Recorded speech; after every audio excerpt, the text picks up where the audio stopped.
I owe you a video. I know. I'm sorry. I've been really behind, and the video that I pre-recorded on my camera, I actually have a little camera that I do record things on. It is not very. It's not working. I'm attempting my best to get it all to piece together, but I'm failing miserably. Epic fail on my own part. I've also been not incredibly busy, but incredibly busy in my sense that I've been reading ridiculous amounts of literature. So there's that. I went to Warp Tour, a whole bunch of stuff. Those videos are coming later, but this is a controversial commentary. So you guys get your controversial commentary. Let's see. Today's controversial commentary is about intellectual design. And I will, at the end, post in a sentence or two about the creation science, and there will be a link either here or there that leads you to the evolution video, which is the counter argument to the intellectual design. Okay, first the premises of it. First, the premises of intellectual design. It basically states that the universe and the creatures that inhabit the universe and that exist within it are far too complex to have been made by chance, and that there must be a guiding force of an intellectual or intelligent designer. The theory states that nature and the biological structures that exist were designed by intellectual beings and that they were not created by chance. Hopefully you can see the parallel and the distinct difference between the basis and the definition of this particular argument and to that of evolution. Okay, some key facts about the intellectual design theory and the argument itself.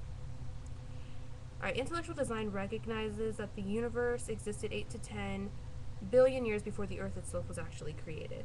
It recognizes scientific principles and the scientific laws of physics. So, gravity, Einstein's theory of relativity. There's actually a book by an individual named Schroeder. It's called The Science of God, and he argues that Genesis makes reference to Einstein's theory of relativity. I myself have not personally gone and read through the book, but if you'd like to go and do so, I will post links in the sidebar there, or one of the two places, and you'll be able to get your information from there if you'd like to dig further into that idea or rebut it.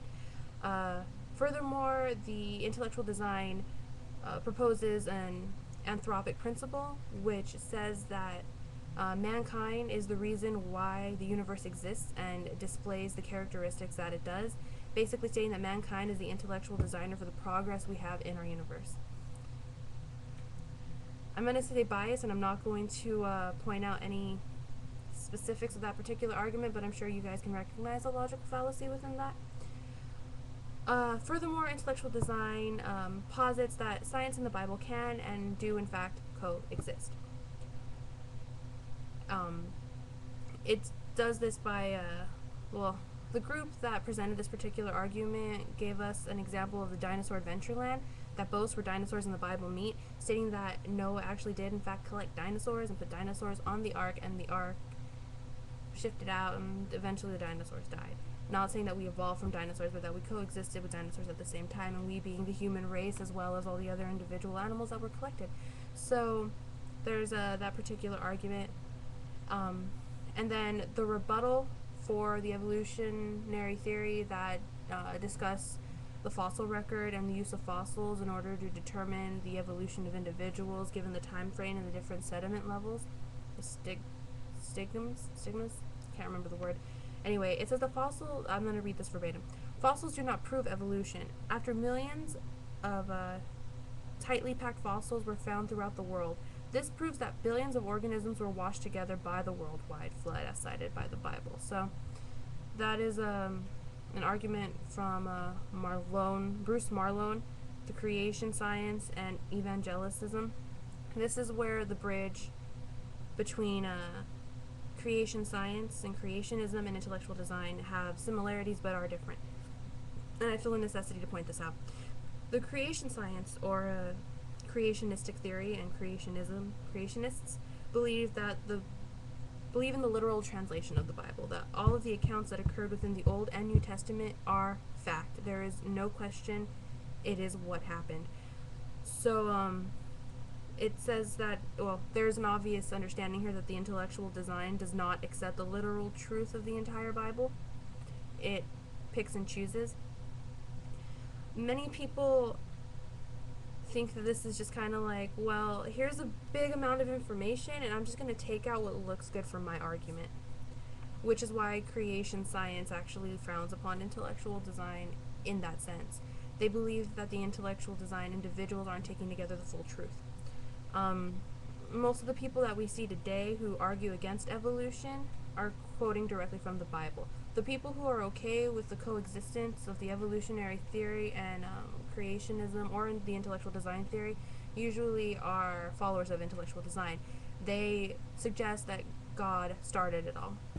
He designed everything and it took off from there. Many individuals also like to bridge the idea between evolution and intellectual design simply by stating that if they believe in the Big Bang Theory, that God created the Big Bang. Or the first organism, God put that organism there and we evolved because God guided us on that evolution. So there are a lot of middle grounds that are bridges between these three schools of thought.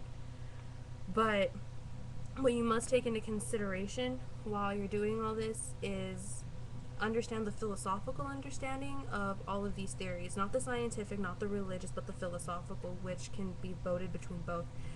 You have to believe, if you believe in logic, you will follow science. If you believe in spiritualism, you will follow religion. Is like the basic premises. How do you know what truth is there? So with this in mind, this video is shorter than my normal videos. Question everything. Question everything you do. Question everything that exists and everything that presents itself. What makes itself fact? Why do we consider what we consider evidence? Is it because it's physically there? Does that really constitute what is a reality? So when you take into these, when you're trying to decide for yourself, what do I believe in, evolution or intellectual design, take into consideration the questions that we ask ourselves every day. Why do we believe this fed through the mouth type of information? So that'll be it for my creationism intellectual design video. I'll put the controversial commentary website on the side. I know I look really tired, but I'm not.